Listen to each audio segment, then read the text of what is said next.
আমি ইতিমধ্যে আপোনালোকক জনাইছো যে বিজেপিৰ ৰাজ্যিক কমিটিত ৰদবদল কৰা হৈছে কাক কেনেদৰে দায়িত্ব অৰ্পণ কৰা হৈছে ইতিমধ্যে আমি নামসমূহ উল্লেখ কৰিছো দীপ্লুৰঞ্জন শৰ্মা পল্লৱ লোচন দাস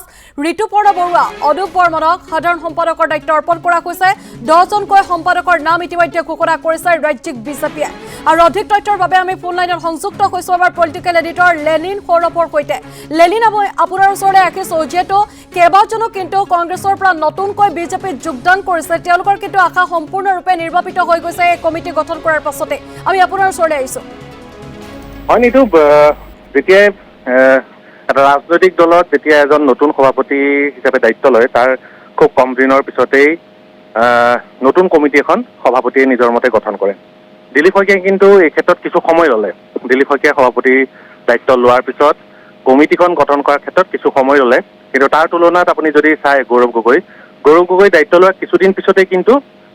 প্ৰদেশ কংগ্ৰেছৰ নতুন কমিটিখন গঠন কৰা হ'ল কিন্তু দিলীপ শইকীয়াই কিছুদিন সময় ল'লে আৰু এই ক্ষেত্ৰত এই যিখন কমিটি আমি দেখা পাইছো দিলীপ শইকীয়াই যিখন কমিটি ইতিমধ্যে গঠন কৰিছে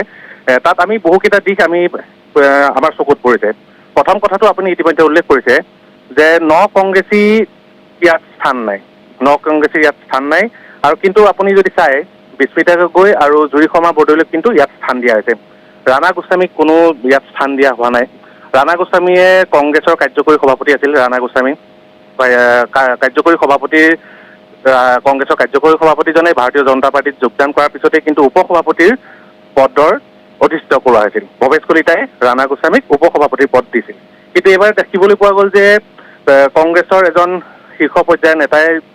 ভাৰতীয় জনতা পাৰ্টিত যোগদান কৰাৰ পিছত ভৱেশ কলিতাই কিন্তু গুৰুত্বহীন কৰিলে ৰাণা গোস্বামীক আৰু এই ক্ষেত্ৰত এনেধৰণৰ বিভিন্ন ধৰণৰ কথা বতৰা ইতিমধ্যে চৰ্চা লাভ কৰিছে যে যিসকলে শেহতীয়াকৈ উপ নিৰ্বাচনৰ সময়ত বা তাৰ আগে পিছে যিসকল কংগ্ৰেছী নেতাই ভাৰতীয় জনতা পাৰ্টিত যোগদান কৰিছিল বিশেষ অস্তিত্ব সংকটত ভুগিছে বিশেষকৈ দলত কোনো স্থান নাই দলত বিশেষকৈ কাম কৰাৰ কোনো সুযোগ পোৱা নাই আৰু 2024 নিৰ্বাচনত যে সেইসকল নেতাই যে ভাৰতীয় জনতা পাৰ্টিৰ পৰা যে প্ৰাৰ্থিত্ব লাভ কৰিব টিকট যে লাভ কৰিব তাৰো আশাহীন আৰু এনেধৰণৰ কথা বতৰা ওলাইছে যে সেইসকল কংগ্ৰেছী নেতাই আকৌ কংগ্ৰেছলৈ ঘূৰি অহাৰ বাবেও যুঁজা চলাইছে এনেধৰণৰ কথা বতৰা ওলাইছে আৰু এই বিষয়বিলাক বিশেষকৈ চৰ্চা লাভ কৰিছে তেনে সময়তে দিলীপ শইকীয়াৰ যিখন নতুন কমিটি এই কমিটিখনত দেখিবলৈ পোৱা গ'ল যে ৰাণা গোস্বামী হওক বা মানস বৰাই হওক বা কোনো ধৰণৰ ইয়াত স্থান নাপালে আৰু কেৱল আমি কংগ্ৰেছৰ কথাই ক'বলৈ নাযাওঁ আৰু এজন নেতাৰ কথা সকলোৱে পাহৰিছে সদৌ অসম ছাত্ৰ সন্থাৰ প্ৰাক্তন যিজন সভাপতি দীপাংকৰ নাথো কিন্তু ভাৰতীয় জনতা পাৰ্টিত গুৰুত্বহীন হৈ পৰিছে ক্ৰমাৎ আপুনি দেখা পাব যে সদৌ অসম ছাত্ৰ সন্থাৰ সভাপতি হৈ থকাৰ সময়ত কেনেধৰণৰ দীপাংকৰ শইকীয়া দপদপনি এটা আছিল কেনেধৰণৰ প্ৰভাৱশালী আছিল ছাত্ৰ নেতা হিচাপে কিন্তু প্ৰভাৱশালী ছাত্ৰ নেতা হোৱাৰ পিছতো কিন্তু দিলীপ শইকীয়াই কিন্তু দীপাংকৰ নাথক নিজৰ কমিটিখনত কিন্তু কোনো স্থান নাপালে আৰু সভাই সমিতিও আমি দীপাংকৰ নাথক আমি দেখিবলৈ পাওঁ যে গুৰুত্বহীনভাৱে আমি দেখিবলৈ পাওঁ গতিকে এইখন কমিটিত এটা কথা পৰিলক্ষিত হৈছে যে যিসকলে দীৰ্ঘদিন ধৰি ভাৰতীয় জনতা পাৰ্টিত নিষ্ঠা সহকাৰে কাম কাজ কৰি আছে সেইসকলক কিন্তু গুৰুত্ব দিয়া হৈছে কিন্তু তাৰ ঠাইত কিন্তু আমি চাবলৈ যদি যাওঁ জুৰি শৰ্মা বৰদলৈ আৰু বিস্মিতা গগৈ কিন্তু দিলীপ শইকীয়াই কিন্তু স্থান দিছে আন এটা প্ৰসংগও আহিছে এই ক্ষেত্ৰত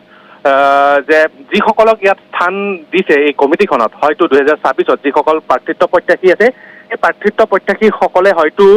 2024 টিকটৰ পৰা বঞ্চিত হ'ব পাৰে এনেধৰণৰ এটা চৰ্চাও কিন্তু বৰ্তমান বাজপেয়ী ভৱনত চলিছে যে যিসকলে ইয়াত বিভিন্ন পদবী লাভ কৰিছে সাধাৰণ সম্পাদকে হওক বা সম্পাদকে হওক 2024 নিৰ্বাচন প্ৰাৰ্থিত্ব লাভ কৰাৰ সম্ভাৱনাহীন এনেধৰণৰ এটা বিষয় কিন্তু বাজপেয়ী ভৱনত এই মুহূৰ্তত কিন্তু চৰ্চা চলি আছে গতিকে আমি লগতে এটা কথাও আমি ক'ব বিচাৰিম যে এই ক্ষেত্ৰত যদি আপুনি চাই যে বিধায়ক দীপ্লুৰঞ্জন শৰ্মাও আছে চামগুৰিৰ বিধায়ক দীপ্লুৰঞ্জন শৰ্মাও আছে গতিকে 2024 দীপ্লুৰঞ্জন শৰ্মাই হয়তো আকৌ টিকট পাব পাৰে কিন্তু এই কথাটো এইটো কাৰণে ওলাইছে পল্লৱ লোচন দাসৰ কিন্তু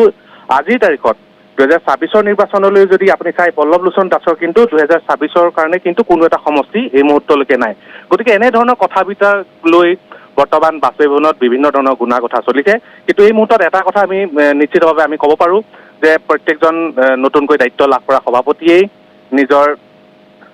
যিসকলৰ ওপৰত বিশেষকৈ ভৰসা আছে যিসকলক লৈ দলটোক আগুৱাই লৈ যোৱাৰ বাবে চিন্তা চৰ্চা কৰে তেনেধৰণৰ সদস্যক নেতা কৰ্মীক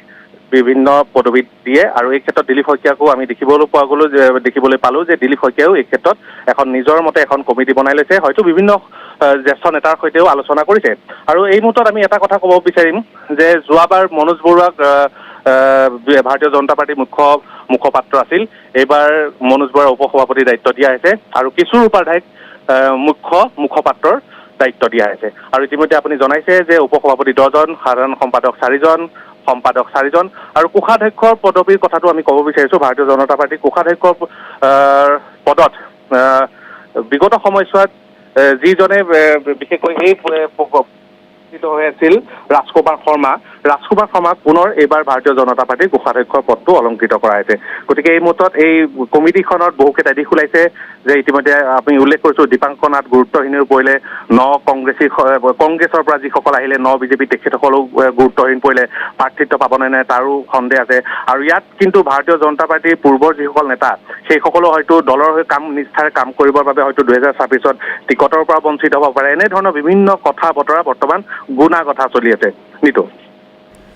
লেলিন খৰৰ পৰা ইতিমধ্যে আপুনি কিন্তু এটা কথা উল্লেখ কৰিছে যে যিকেইজন আচলতে বিজেপি নেতা আছিল তেওঁলোকক একেবাৰে আচলতে গুৰুত্বহীন কৰি তোলা হ'ল এই নতুন কমিটিখনত। গতিকে তেওঁলোকে টিকট নোপোৱাটো কিন্তু এক প্ৰকাৰে নিশ্চিত বুলিও ক'ব পাৰি কোনোবা এখিনিত। গতিকে তেওঁলোকে যদি পুনৰ সেই দললৈ পূৰ্বতে যি দল এৰি থৈ আহিছিল কংগ্ৰেছে বা অন্য দল তেওঁলোকে যদি উভতি যায় তেনেহ'লে তেওঁলোকে তাত সেই স্থান পাবনে নাপায় পূৰ্বৰ দৰে, তেনেকুৱাও কিবা তথ্য পোহৰলৈ আহিছে নেকি?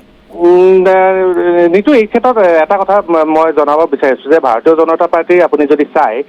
দিলীপ শইকীয়া সভাপতিৰ দায়িত্ব লোৱাৰ পিছত সভাপতিৰ পদটোৰ গুৰুত্ব পূৰ্বতকৈ বাঢ়িছে। সভাপতিৰ গুৰুত্ব কিহৰ কাৰণে বাঢ়িছে, কিয় এই কথাটো উল্লেখ কৰিছো, এই কথা আকৌ পুনৰাই হয়তো দৰ্শকসকলকো কোৱাৰ প্ৰয়োজন নাই। গতিকে আপুনি যিহেতু উল্লেখ কৰিছে যে বিজেপি বুলি আপুনি যিহেতু উল্লেখ কৰিছে বিজেপিসকলৰ কথা আমি যদি ক'বলৈ যাওঁ, কংগ্ৰেছৰ পৰা অহাৰ পিছতেই যিসকলক ইয়াত গুৰু দায়িত্ব দিয়া হৈছিলে, উচ্চ পদবী দিয়া হৈছিলে, সেই কথা বতৰাবিলাকক লৈ কিন্তু ভাৰতীয় জনতা পাৰ্টীৰ মাজত যথেষ্ট অসন্তুষ্টি আছিলে, বহু নেতা কৰ্মীৰ মাজত অসন্তুষ্টি আছিল যে হঠাৎ কোনোবা এজন আন দলৰ বিশেষকৈ কংগ্ৰেছৰ কোনোবা এজন নেতা যেতিয়া ভাৰতীয় জনতা পাৰ্টীত যোগদান কৰে তাৰপিছতেই বিশেষ মৰ্যাদা পায় দলত, বিশেষ স্থান পায়, বিশেষ পদবী পায়। এই কথা বতৰাবিলাক লৈ পেলাই যিসকল পুৰণা বিজেপি সেইসকল বিজেপিৰ মাজত কিন্তু কিছু অসন্তুষ্টি আছিল। আৰু এই অসন্তুষ্টিবিলাক বিশেষকৈ আপুনি এটা কথা মন কৰিব বিজেপি আৰু পুৰণা বিজেপিৰ মাজত যিটো সংঘাত, সেই সংঘাতটো যদিও ভাৰতীয় জনতা পাৰ্টীয়ে নাই বুলি ক'ব বিচাৰে, সেই সংঘাতটো দূৰ কৰিবৰ কাৰণে কিন্তু দিলীপ শইকীয়াই সভাপতি পদত অধিষ্ঠিত হোৱাৰ পিছতে যিসকল অগ্ৰজ ভাৰতীয় জনতা পাৰ্টীৰ নেতা আছে, যিসকল জ্যেষ্ঠ নেতা দলৰ বেয়া সময়তো যিসকল জ্যেষ্ঠ নেতাই কিন্তু সেই দলটোৰ হৈ নিষ্ঠা সহকাৰে কাম কৰি গৈ আছিল, আজি যিসকল নেতাৰ কাৰণে, যিসকল নেতাৰ শিপাৰ কাৰণে এই দলটো আজিও থিয় হৈ আছে, গতিকে সেইসকল নেতাৰ ওচৰলৈ দিলীপ শইকীয়া কিন্তু গৈছিলে। আৰু দিলীপ শইকীয়াই সেই অগ্ৰজ নেতাসকলৰ ওচৰলৈ গৈ আশীক লৈ এটা মেছেজ দিব বিচাৰিছিল, এটা বাৰ্তা দিব বিচাৰিছিল যে ভাৰতীয় জনতা পাৰ্টীত এতিয়াও কিন্তু যিসকল প্ৰবীণ নেতা, যিসকল পুৰণা ভাৰতীয় জনতা পাৰ্টীৰ নিষ্ঠাবান নেতা, অগ্ৰজ নেতা, সেইসকলক গুৰুত্ব দিয়া হয়। গতিকে এই কথা বতৰাবিলাকো কিন্তু যে মানুহৰ মাজত বিজেপিৰ সেই ভাৱমূৰ্তিটো যাতে বিনষ্ট নহয়, যে নতুন এজন নেতাক আহিলে আগস্থান দিয়া হয়, অগ্ৰাধিকাৰ দিয়া হয়, এই কথাবিলাকক লৈ যে নিষ্ঠাবান কৰ্মীসকল, পুৰণা কৰ্মীসকলৰ যাতে মন ভাগি নপৰে, তাৰ কাৰণে কিন্তু এই কমিটিখন গঠন কৰি দিলীপ শইকীয়াই এইটো কথাও যে প্ৰমাণ কৰি দিলে, এই কথাটোও যে দেখুৱাই দিলে যে ইয়াত নিষ্ঠাবান কৰ্মীসকলৰহে গুৰুত্ব বেছি, টিকটৰ আশাত, ক্ষমতাৰ আশাত যিসকল কংগ্ৰেছৰ পৰা ভাৰতীয় জনতা পাৰ্টীলৈ আহিল সেইসকলতকৈ কিন্তু দিলীপ শইকীয়াই পূৰ্বৰ নিষ্ঠাবান বিজেপি কৰ্মীসকলক গুৰুত্ব দি এই কমিটিখন গঠন কৰি দিলীপ শইকীয়াই ইয়াৰ পৰাও এটা যেন বাৰ্তা প্ৰেৰণ কৰিলে। নিতু লেলিন খৰৰ পৰা এই মুহূৰ্তত আমি আপোনাক ধন্যবাদ জনাইছোঁ। আৰু যিহেতু এনেদৰে এতিয়া এখন নতুন কমিটি গঠন কৰা হ'ল, তাত কেইবাজনো বিজেপি নেতাৰ আচলতে নাম থাকি গ'ল বা তেওঁলোকক কোনো ধৰণৰ গুৰুত্ব প্ৰদান কৰা নহ'ল, তাক লৈ এতিয়া ভিতৰ চোৰাত যথেষ্ট প্ৰতিক্ৰিয়াৰ সৃষ্টি হৈছে।